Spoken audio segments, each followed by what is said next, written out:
It's 5 o'clock, so we are going to start.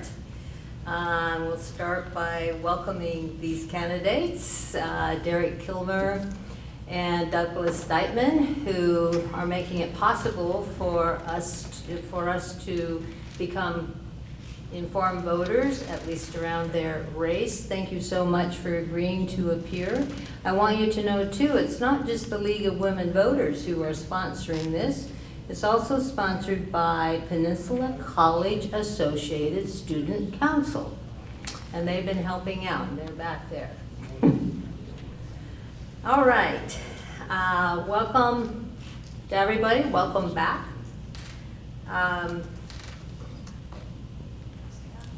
We're going to follow the same format that we did during the first forum, and that is we will start with opening statements, then do audience questions with answers and time for rebuttals and responses and closing statements. I'll remind you that a brief description of the responsibilities of the office are on your agenda. Does everyone now have an agenda and a card if they need it to put their thoughts down and write their questions? If anybody doesn't, we need a couple down here. All right, keep your hand up and you will receive them in a second.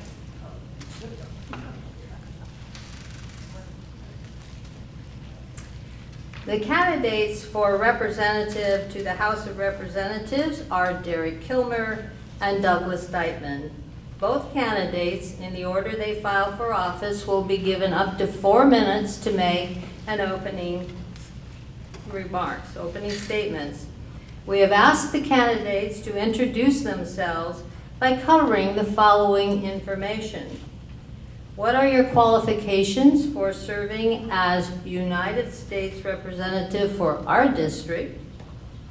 Why are you running for this office? And what are your goals for your term of office? Our timers are in the front row. Joan Cotta and Walt Johnson. Please keep your eye on the timers so you can gauge your time. When you see a stop sign, you finish your sentence and stop. We'll begin with the first opening statement by Derek Kilmer. Thanks, everybody. I want to start by thanking the sponsors this evening, the League and the students. I want to thank all of you for coming, and I want to thank Doug for being here too and for putting himself out here as well. It's good to be here. It's good to be home. I grew up here, and growing up in Port Angeles absolutely shaped my values, and it shaped my life. Growing up in Port Angeles, I saw what happened when the economy took a turn for the worse. And that motivated me to go to college and to study public policy and focus on economic development. It's why I worked professionally in economic development for a decade, helping small businesses grow jobs in our region. And I brought that experience with me to our nation's capital as your representative. And it meant that when the Small Business Development Center here on the peninsula was slated for closure, I fought for it because I understand that small businesses are the backbone of our community's economy. It's part of the reason that I work to form the Olympic Forest Collaborative, to work on increasing the harvest levels on our federal forests in a responsible way.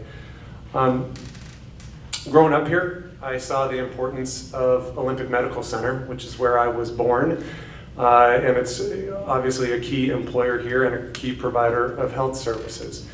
And seeing that and understanding that is part of the reason that I've been such a strong advocate for rural health care. That means working to protect the parts of our system that work and working to fix the parts of our system that need fixing.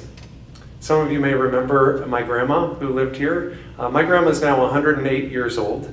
I hope I have those genes. But her ability to live with dignity has been tied to two of the most successful public policies in the history of this nation, Medicare and Social Security. That's not just true for her, that's true for a lot of people in this community and on the peninsula. And that's part of the reason that I've worked so hard and will continue to work to protect those programs and protect the ability of seniors to retire with dignity. Growing up here, I saw the importance of strong schools. My dad taught at Roosevelt, my mom taught at Monroe. I was Port Angeles High, class of 1992, and I've always been a strong proponent of our public schools. I also know how much this community did for me and for other Rough Riders to help those of us who wanted to go to college to be able to afford college. I look at education as the door to economic opportunity, and for a lot of families, that door is locked right now. That's part of the reason that I've worked and will continue to work on ensuring that there's more access to affordable education for middle-class families and working to reduce student debt. Growing up here, I gained an appreciation for our natural resources, not just as drivers of our economy, but as part of who we are. That's part of the reason that I've worked on addressing the maintenance backlog in our national park system. It's part of the reason that I've worked so hard to get British Columbia to clean up its raw sewage and not put that into our shared waters. Growing up here, I gained gratitude for our military families and for our military veterans, and that's part of the reason I've worked so hard to support our transitioning veterans and to ensure we fix some of the problems within the Veterans Administration. Now finally, growing up here, I learned the value of leading by example and of working together to solve problems. Listen, our region feels it when Congress doesn't do its job and pass a budget. And that's why I've stood up and sponsored a bill that's a bit controversial in our nation's capital. It's called No Budget, No Pay. It says if members of Congress don't do their job and pass a budget, they shouldn't get paid.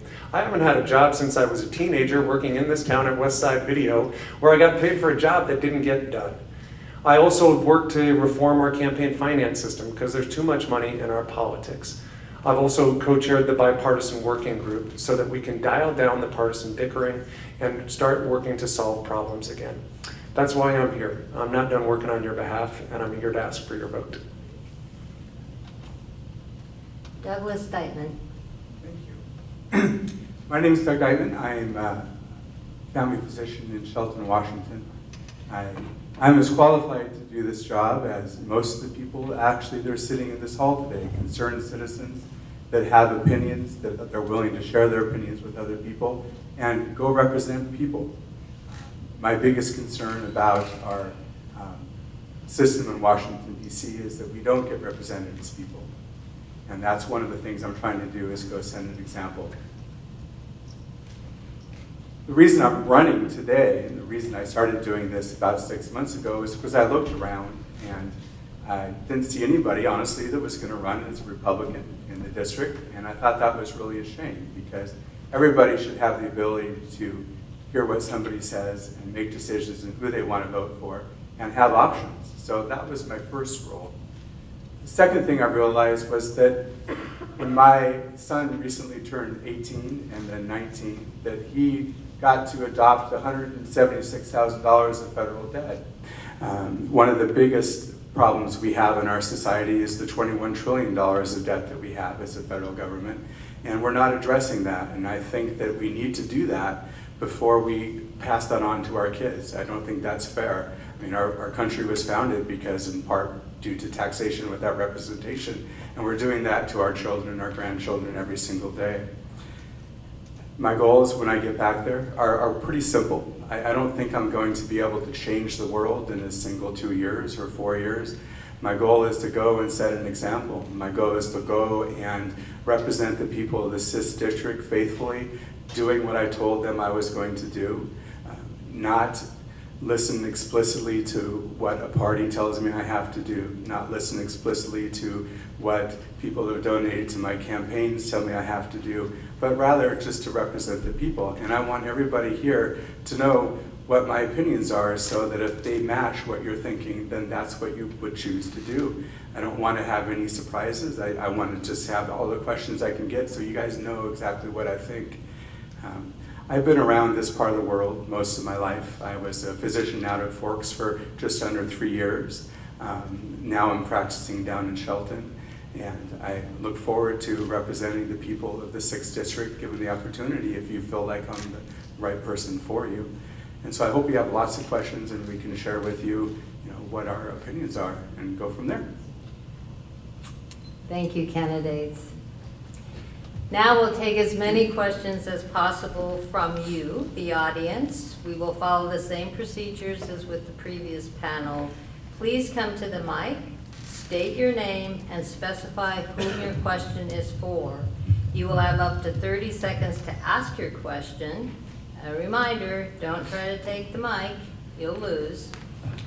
The candidates will be given up to 2 minutes to answer each question. Both candidates will have an opportunity to respond to all questions, even those directed to a specific candidate.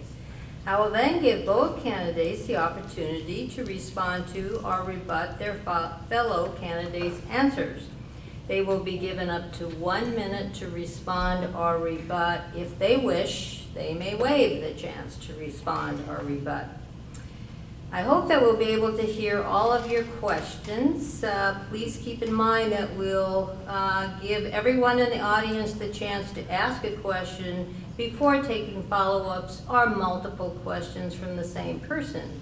If you prefer not to come to the mic, please give your written question with your name on it to a league member or a student to read at the mic. While you are While you are coming to the mic and lining up, I'm still going to ask the first question. This is for both candidates. According to the polls, access to affordable health care is frequently the #1 concern of the American people. My question to you relates to the rising costs of health care insurance to people who pay privately and to businesses who provide total or partial premium support to employees as a health benefit.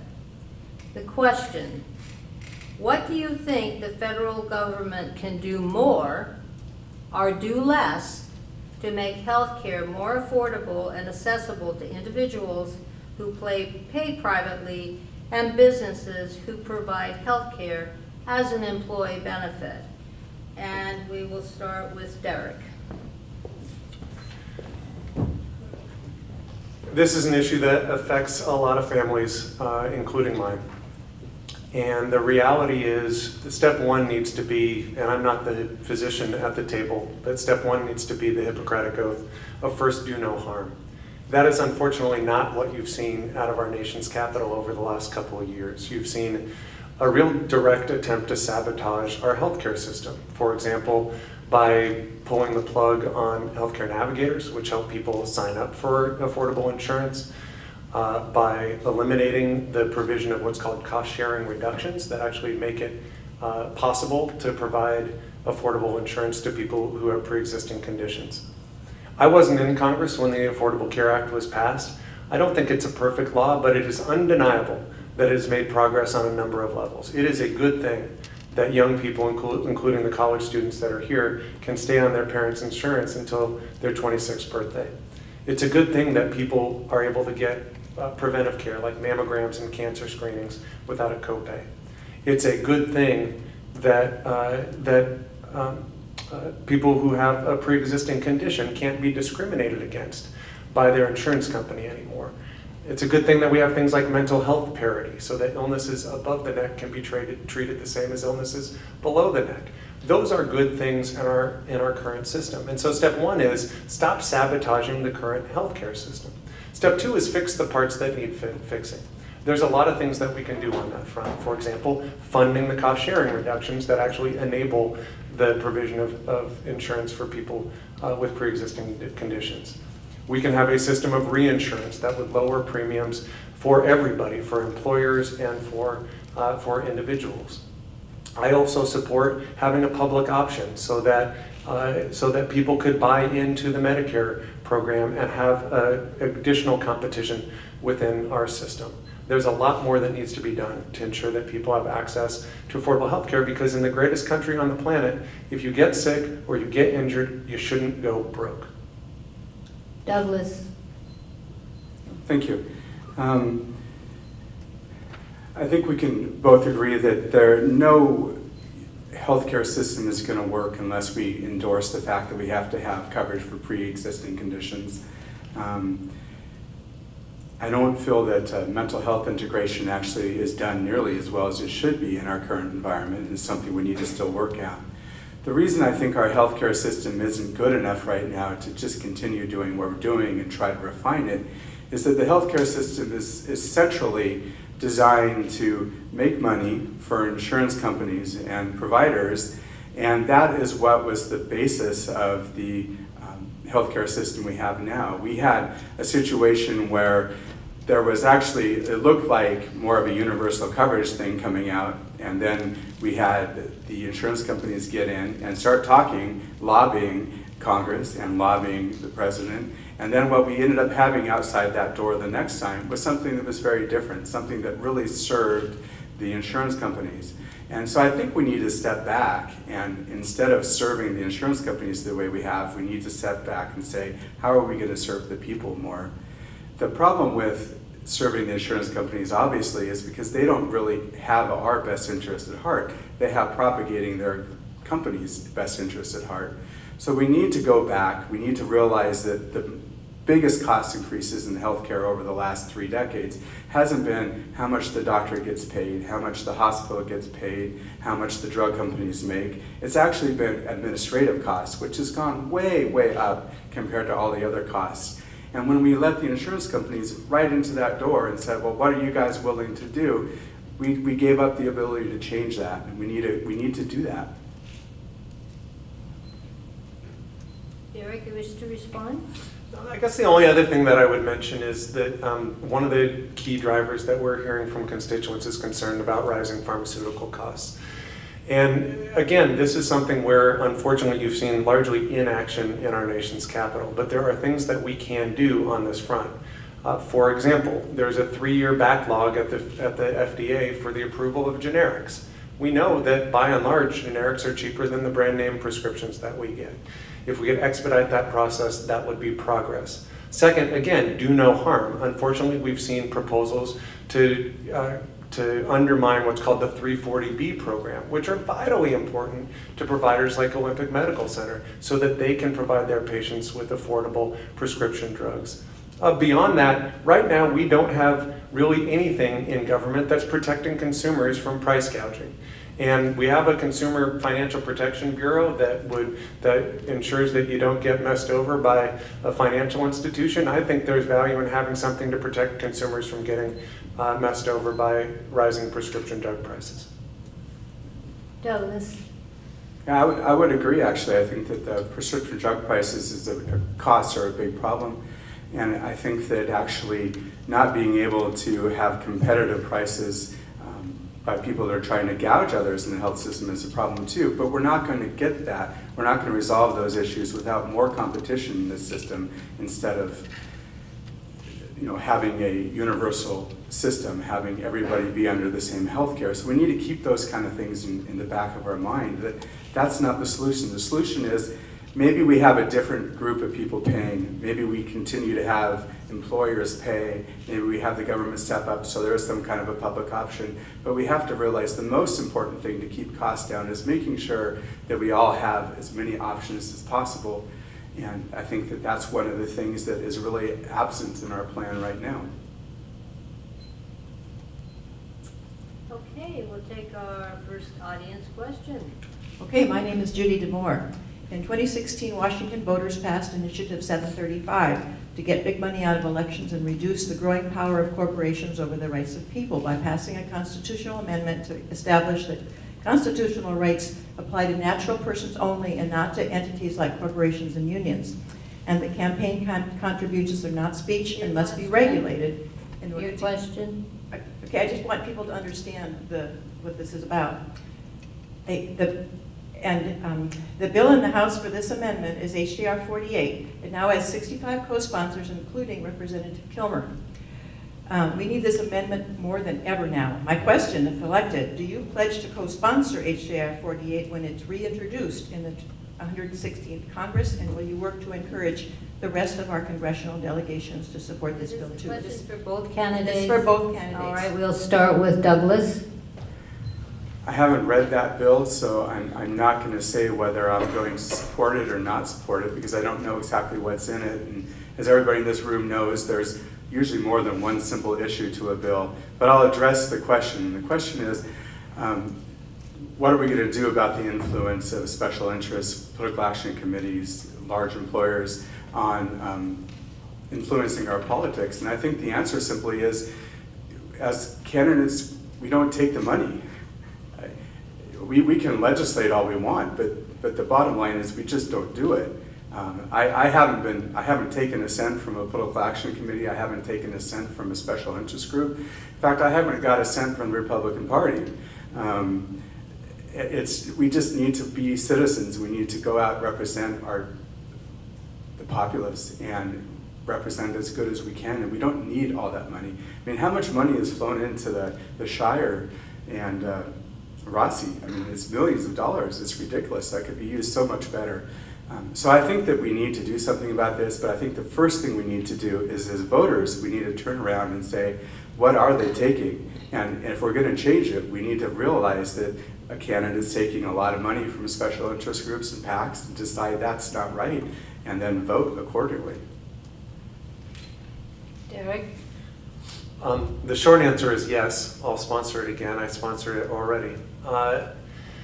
I think, one, there's too much money in our politics. I think this problem was exacerbated by a Supreme Court decision called the Citizens United decision. I will tell you what I think. I don't think money is speech. I don't think corporations are people, period. And if it requires amending the Constitution to make clear that money is not speech and corporations are not people, then I support amending the Constitution in that way. I will say I think there's more that needs to be done on this front. I'm a sponsor of a bill called the Government by the People Act that says let's focus on citizen-financed elections and try to reduce the role of special interests in our politics. I'm a sponsor of a bill called the Disclose Act that says at the very least, when you see this dark money flood into our political system, they should have to put their name on it.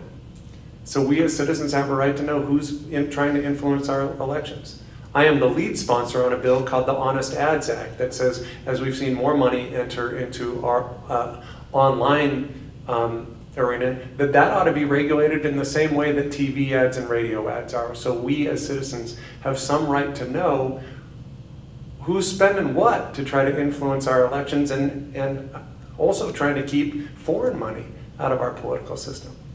And beyond that, I'm the lead sponsor of a bill that tries to put our referee back on the field. After Watergate, there was a federal agency called the Federal Election Commission that was established to basically be the referee, to blow the whistle on political candidates that cheat. And it worked for quite some time, and now it doesn't. Now it's about as dysfunctional as Congress. And so we have a bill to try to change that, and it's actually a bipartisan bill that I worked on as part of the bipartisan working group. When we introduced that bill, it was the first bipartisan campaign finance reform bill in more than a decade. And that's important because we gotta get our referee back on the field, not to advantage one party or the other, but to advantage the American people and their say in their political system. Douglas, you wish to respond? Sure. The referee is the voters of the United States. I will sponsor co-sponsor, I should say, any bill that comes out that wants to limit big corporation PAC money, special interest money in politics. But the thing I can do at first is I can set an example and simply not take it and allow people to realize that it's not influencing me, it's not making a difference in how I'm going to represent you. And every single politician in Washington, D.C. has the ability to do that right now. Derek? Okay. Question here? My name is Denise Mackestat, and I live in Sequim. The Americans with Disabilities Act is over 30 years old right now, and for the first time, an administration proposed a bill, H.R. 620, that would have gutted the mandates in the Americans with Disabilities Act. It was killed in the House on a party line. I asked both candidates, would you continue to support the ADA as it is now written so that all disabled people have equal access to society? We'll start with Derek. Yes, I support the Americans with Disabilities Act. There was a bill, as you mentioned, that sought to undermine the Americans with Disabilities Act and reduce some of the protections that are available to people with disabilities. I opposed that bill, and I support people with disabilities and their access to, whether that be to a government building, a shopping center, or anything else. Douglas? Yeah, I mean, the American Disabilities Act is something that we're doing right in our society, and we need to keep supporting it any way we can. Either of you want to respond? Say more? No? All right. Okay. Next question. My name is Sandy Goodwood. I live in Avenue. Politics has become a profoundly unhealthy spectacle and the antithesis of what I and teachers nationwide believe in. I don't want any parties. This is for both of them. What ongoing, well thought out strategies will you consistently apply within your own party and within your work that will go all the way beyond bipartisan to working together? We'll start with Douglas. I think we just, as representatives of our communities, we have to be 100% clear that we don't tolerate that kind of behavior. I think if there's a member of my party that's behaving that way, it's my job to step up and say that's not appropriate behavior. And anytime anybody asks me to do that, I'm going to do it. We know what's right and we know what's wrong. We need to be incredibly transparent and say when people are behaving poorly, that's what they're doing. Trump behaves poorly. Maxine Waters behaves poorly. I mean, we could take a list of examples of everybody. We could say, you know, you can't say get up in their face. So many things. But we just need to stop doing those activities. And I will say right now that everybody that's doing that is wrong. Common sense transcends party lines, and we just need to not do those behaviors. Derek? So probably the most common question I get is, dear God, why would you want to be in Congress right now when it's such a mess and you got 2 little kids?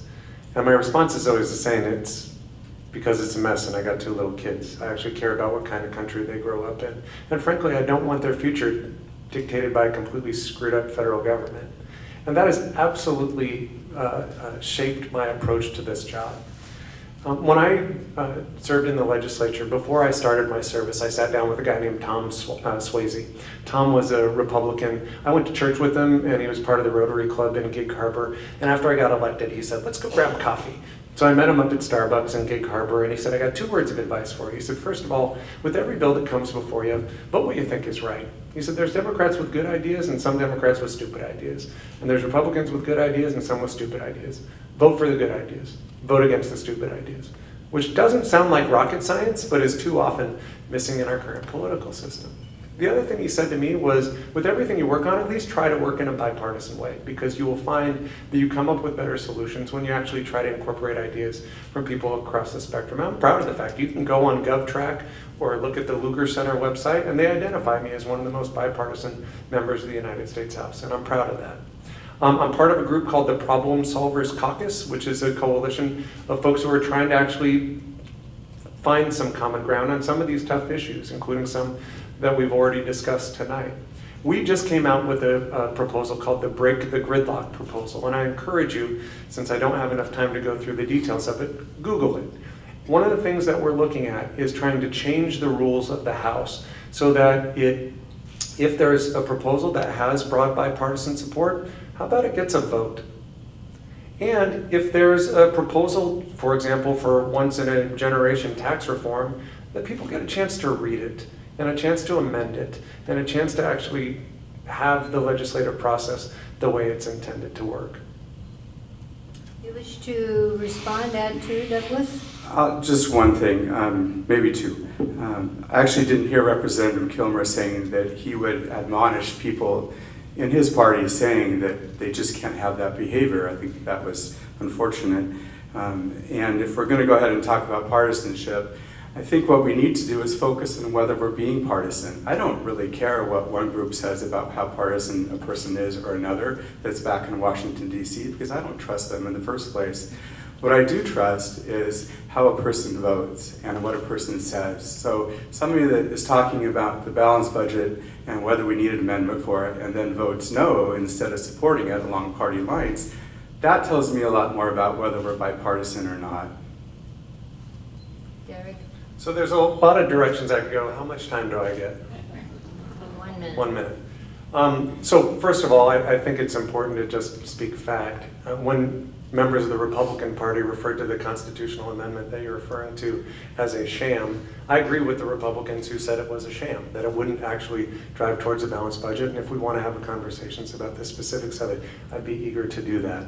I absolutely have and will continue to speak out against members of both parties who I think exhibit bullying behavior. And in fact, there's a group called the DC Bully Busters, which was started by a group of middle school students here in the state of Washington. And I've signed their pledge to speak out against that type of bullying from either party. Beyond that, I did something a little unusual, and that's I'm participating in a couple of congressional exchanges where I brought Steve Womack, who's a very conservative Republican chairman of the Budget Committee, to my district.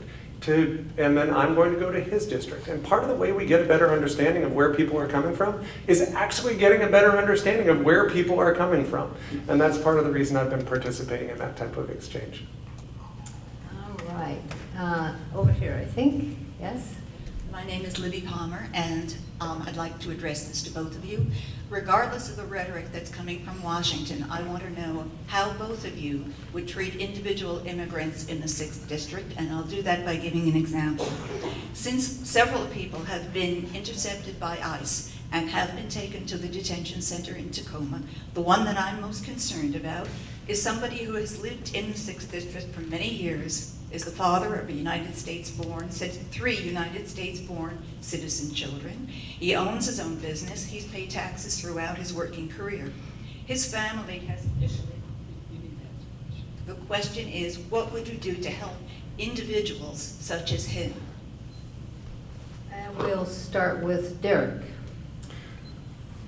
Let me answer that in 2 ways. Part of what a congressional office does is what we call casework, where if a person, with an individual or a family is dealing with any federal agency, including immigration issues, we go to work on their behalf.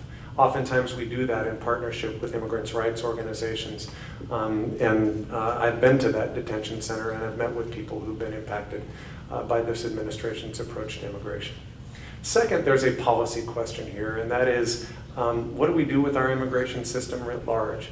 I think it's currently broken, and I think the approach that this administration has taken has exacerbated some of those problems. Here's what I'm for. I'm for comprehensive immigration reform. Here's what that means. A comprehensive solution involves addressing border security, frankly, not just at our southern border, but at our northern border and at our ports. It means trying to fix the system of legal immigration to make illegal immigration less attractive. It means trying to level the playing field so that those employers that are working hard and playing by the rules are not put at a competitive disadvantage against those that are not. And then finally, the comprehensive immigration reform bill that I am a co-sponsor of addresses the issue of what do you do with the 11 to 12 million people who are currently in our country who lack legal status. And what that bill proposes is creating a pathway to citizenship. It requires passing a criminal background check, going to the back of the line, paying back taxes and fines and penalties, and then working your way through the immigration system. I think that's important because the notion of breaking up families that are otherwise law-abiding doesn't make sense to me. Trying to spend your tax dollars trying to find and deport 11 to 12 million people doesn't make sense to me. We're a nation of immigrants. I'm the son of an immigrant. 70 years and 2 weeks ago, my family came to this country. My mom came to this country. But we're also a nation of laws, and I think it's important that we modernize our laws to keep up with today's reality. Douglas. So I am in agreement with DACA. I think that the kids that have been here their whole life, been educated here, are providing services to communities, have lives in front of them that are going to be productive. I think that we need to find a way to keep them here. However, I think that we need to realize that our system isn't necessarily broken. Our system hasn't really even been tried for years. If we find somebody here that's here illegally, I think, and I'll just answer your question directly, I think that the father should be sent back to the country he came from. And then we should work however we can to get the family reunited. He commits some level of a crime when he comes here against our laws, and we can't just say, it doesn't matter. We need to do what we need to do. We need to enforce the laws and then get the family back together. We have a lot of people that have, being asylum seekers, and I think that that's an important part of what we do as a country. But I think that if we have somebody coming to try to get asylum, that doesn't mean that we let them freely integrate into our society until we've decided whether to give them asylum or not. We give them the opportunity to seek asylum, and we keep the family together. And then once we've decided whether they should come into our country or not, then the decision is final. And we endorse them with open arms, just like we do with all legal immigrants. We just need to, we have to be a citizen, we have to be a country of laws, and we have to remember that people that violate the law, just because it's been a certain period of time, don't deserve amnesty from it. So I would send the father home, and I would work to find a way we could get them back legally. That's the specific question you asked, and that's how I feel. Derek, the response? Douglas, you want to add? No. Okay. All right. Question here. Okay, we have a question from the audience. This is from Sandra Dickerson, and I'm assuming it's for both candidates. Senator McConnell recently stated Social Security, Medicare, and Medicaid need substantial cuts to avoid a continued increase in the deficit. What is your position on Medicare, Social Security, and Medicaid cuts? We'll start with Douglas. Sure. Medicare and Social Security are programs that we've been funding throughout our whole life, and they're promises to us, and we can't cut them. That's just the bottom line. There's plenty of money in the federal budget that we can cut and not have an $800 billion deficit every year. We need to start bringing things back to the state level and the county level and the local level where they should be done, instead of trying to mass billions of dollars in Washington, D.C. to deal with local issues. And part of that is, of course, cutting taxes to allow the tax revenue base to be available to Port Angeles, Clallam County, Washington State. And we need to really focus away from DC, where we all have the least amount of control in what happens to our taxpayer dollars. So we can do that, and that's the solution to this. The solution is growing out of the deficit and reorganizing the federal government so that we're not doing things in places we shouldn't do them. We're going to continue to fund Medicare. We're going to continue to fund Social Security. You know, Congress along the way has decided that they can rob money from Social Security and keep spending it. And that's part of the $21 trillion we owe, is several $1 trillion to Social Security Trust Fund. I don't understand as citizens of the United States how we ever let people do that to us. So we need to be more aware, more aggressive, and demand better. And balanced budget amendment is part of that. We tell people you can't spend more money than you get, and it makes people stand up and do what they need to do. It gives politicians courage to cut things that need to be cut. Without the balanced budget amendment, it's just going to keep going the way it is. Derek? I mean, I'll just touch on where he ended. The Council for the Preservation of Social Security and Medicare opposed the balanced budget amendment that Doug has suggested he supports, in part because they see it as a threat to Social Security and Medicare. They also opposed the tax cut where 80% of the benefit went to the wealthiest and to large corporations. This is an area of disagreement between the two of us. Here's what I'll tell you. I think Social Security and Medicare are a promise to the American people. These are not entitlements. These are earned benefits. You paid into it, you should get it. I will tell you, I had never been to a financial planner until we had our second kid, and it was actually kind of frightening, the first question I got. The first question I got was, do you want to presume Social Security is there when you retire? And my response was, you're darn right I want to assume that Social Security is there when I retire. And I think the concern that I have when you hear comments by Senator McConnell about needing to make cuts to Social Security and Medicare is that it would have a profound effect on seniors and their ability to retire with dignity. Response, Douglas? I'll just say that we don't have to cut Medicare. We don't have to cut Social Security. We funded them just like Derek said, and I said before. What I disagree with what he just said is about the tax cuts. I mean, I think that a larger portion of the money probably went to people that pay more money in the first place. And for one, I'm one of the people in the United States where my basic tax rate went up in the plan, but I think it's fine. We need to fund our government well enough, but we needed to unleash small business and corporations from the burdens they had of taxes so that they could actually invest more money back in their country, more money in the people who work for them. Lots of people got bonuses from that. We need to realize that corporations and small business is how we're going to grow out of this problem. It's not what Washington, D.C. is going to do. Stimulus packages in Washington, D.C. don't work. It works when we let the people in our country do the work on the problem. Derek? I want to talk specifically about a bill that I'm a co-sponsor of. It's called the Social Security 2100 Act. And it focuses on really a couple things. One, trying to extend the life of Social Security so that it maintains its solvency, so that not just current retirees, but future retirees are able to retire with dignity. Beyond that, it proposes moving to something called the Consumer Price Index Elderly, so that the cost of living adjustments under the Social Security system actually address the needs of elderly people. We know that elderly people have costs that are different.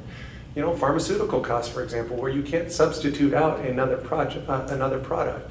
And so that bill would propose changing the Consumer Price Index so that seniors could actually have their benefits go up in the same way their costs are going up. I'm concerned about some proposals you've seen in our nation's capital, including a proposal to voucherize our Medicare system. I oppose that. It doesn't, to me, it doesn't fulfill our responsibility to seniors.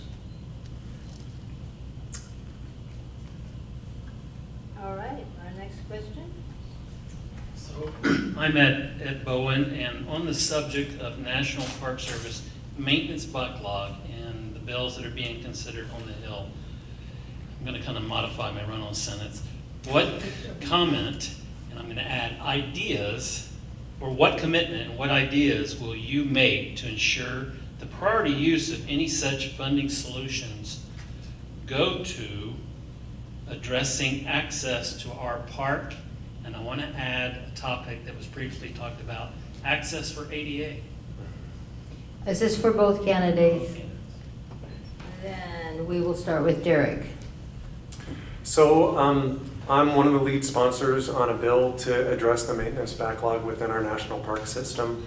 I actually think that that bill will likely pass before the year is out. And that is good news for us here on the Olympic Peninsula. Listen, our park is an amazing generator of economic opportunity in this region. We have a lot of local businesses that benefit because of the presence of that park. It is the crown jewel, but the crown jewel's getting a little rusty. And we have, as a nation, a more than $12 billion maintenance backlog. The bill that I'm a sponsor of would make a significant dent in that maintenance backlog. And thankfully, it's a bipartisan proposal, and I think it's got a good head of steam behind it. It would look at access issues. It would look at other issues as well, including things like wastewater systems, because you also don't want to have a failing wastewater system that might, again, further befoul our crown jewels. It would, I just was up with Sarah Creechbaum and some of the team here on the Olympic. Part of the discussion we had was around ADA accessibility, and they look at that as a responsibility, as an obligation to ensure that every American can enjoy our national parks. In the Ken Burns documentary, he referred to our national parks as America's best idea. I think that's really true. These are extraordinary assets, and I think it's important that we address this maintenance backlog. Douglas. So, I mean, the maintenance backlog is important. There's no question about it. We need to figure out a way to pay for the resources that we have. One of the things that I might consider, and this is going to be quite different than what people are thinking, is the entire Olympic Park actually lies within the state of Washington. I'm not sure why we can't just give the park to the state of Washington and let them manage it. Let the people that live around it have more control on what goes on in the park, how we fund the park, how accessible the park is, and then have more control at a local level instead of having the federal government send money over from thousands of miles away.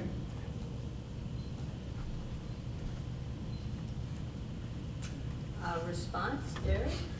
So there's value in having a national park system. In part, it means that we have a stewardship ethic nationwide for our national parks, but in part, it means that those maintenance obligations, Ed, that you asked about, that cost is not entirely borne by the taxpayers of Washington State.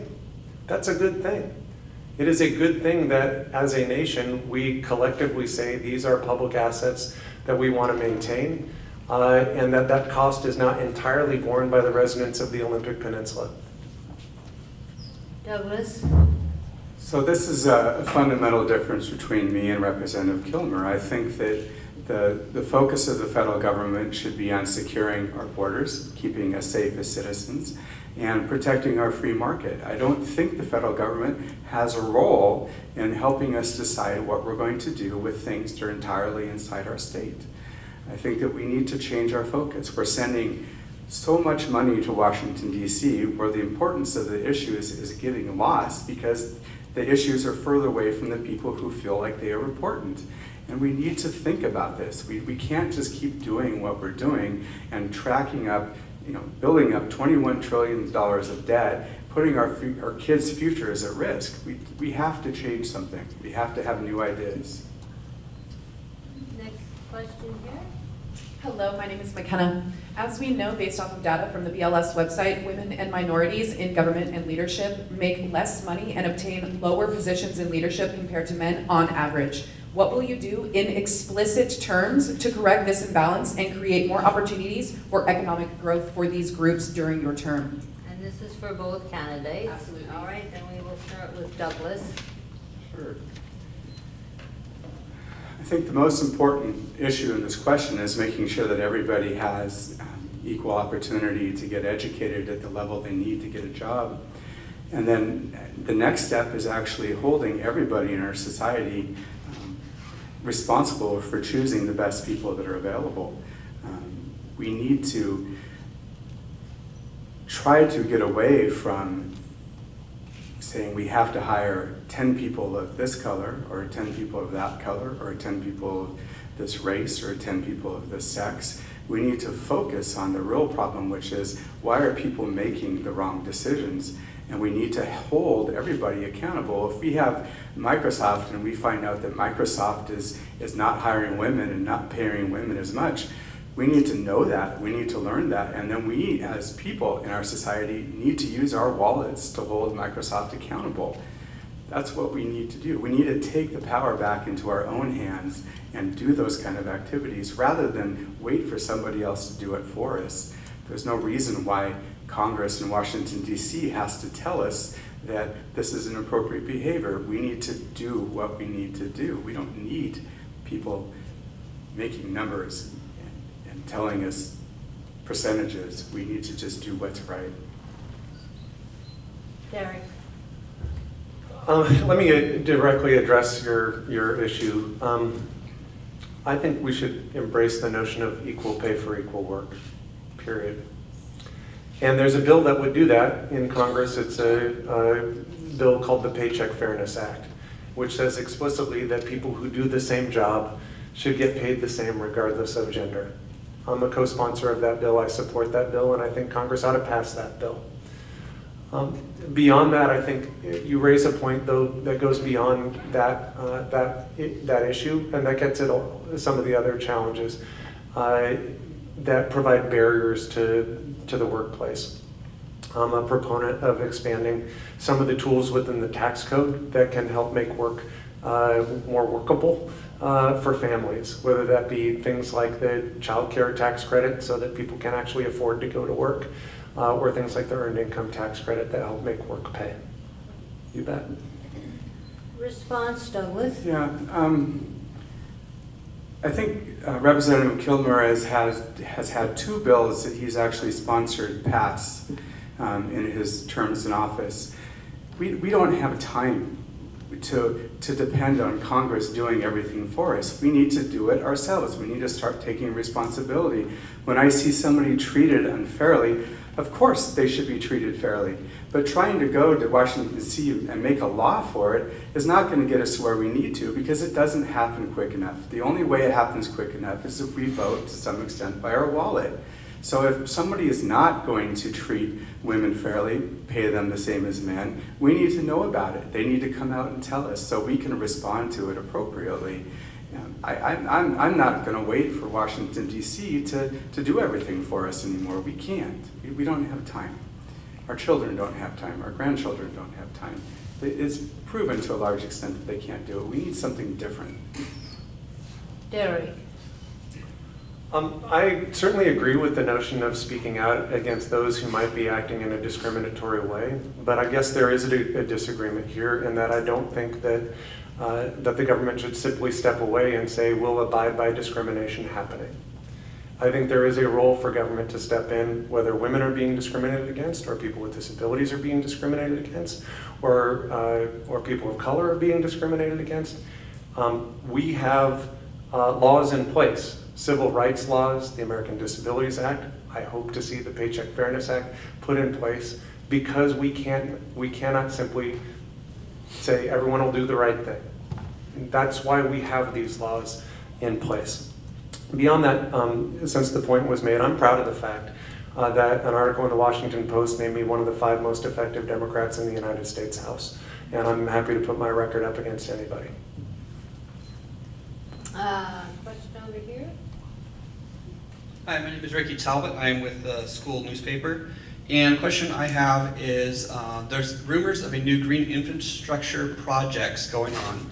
How will this affect Port Angeles and the college about the policies that you have against pollution in the district? Directed to both candidates. All right. We'll start with Derek. Sure. This is a good question, and it's something I was just working on earlier today, so I appreciate the question.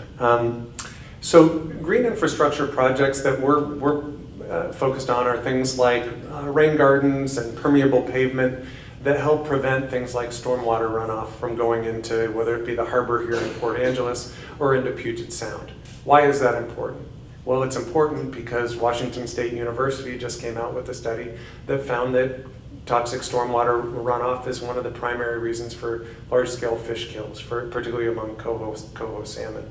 For those of us who followed what's happened with the orca, unfortunately, toxicity levels in our orca are very high. And so addressing what's going into our water is important. So what do we do about it?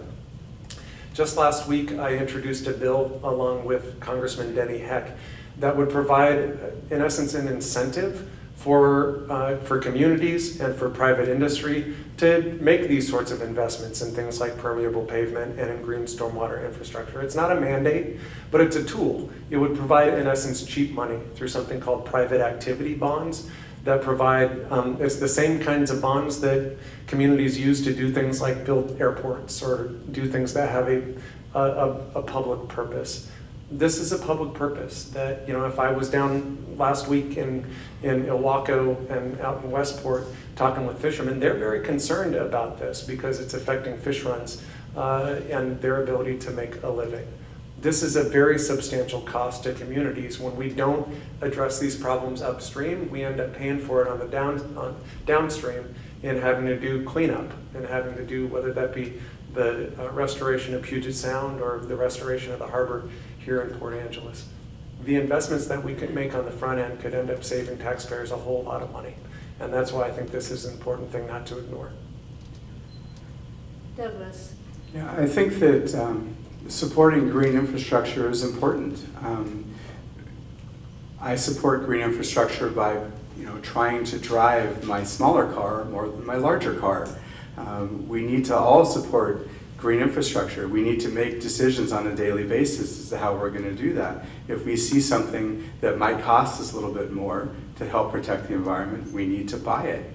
And we need to step forward and do those things in our society.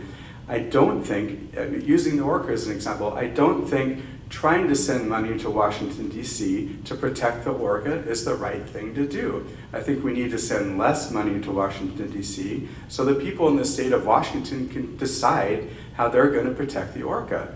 We need to take care of things on a local basis. We need to take care of things in our home. We can't wait for Washington, D.C. to do it for us. There is things that we have to do to protect the free market on a federal level, and infrastructure, public highways, airports, Those are all things, even ports to some degree, are things that we need to support for that reason. But these other things, we should deal with them locally, where we can actually have the best ideas, the most available information, and people that are close to the problem figuring out this is how much money we need, this is what we need to raise the taxes for, and then we can raise the tax on a local level or a state level because we have some money in our budgets to do it, because it hasn't all gone to Washington, D.C. Derek, response? Well, this is an area of disagreement. I think there is value in having federal support for our national parks. We may disagree on that, but I think the national parks are a good thing. And I think the people of Port Angeles think that too. I think it is a good thing to have federal support for the restoration of Puget Sound. And this came up at a prior debate. We disagree on that. I think it is a good thing. The Puget Sound is a jewel. It is part of who we are, and I do not think that the recovery of Puget Sound, that cost should be borne entirely by the taxpayers of Washington State. Just like I don't think that the cleanup of the Chesapeake Bay should be paid entirely by the people of Maryland. I think there are programs like the Pacific Coast Salmon Recovery Fund, which this administration took a similar approach that Doug has suggested, which is saying, well, that's a problem for the people of Washington State. I'm proud of the fact that as a member of the Appropriations Committee, I've stood up for the recovery of our salmon so that that cost isn't borne entirely by the taxpayers of Washington State, and so that we can protect our salmon. Question over here. Hi, my name is David Hart.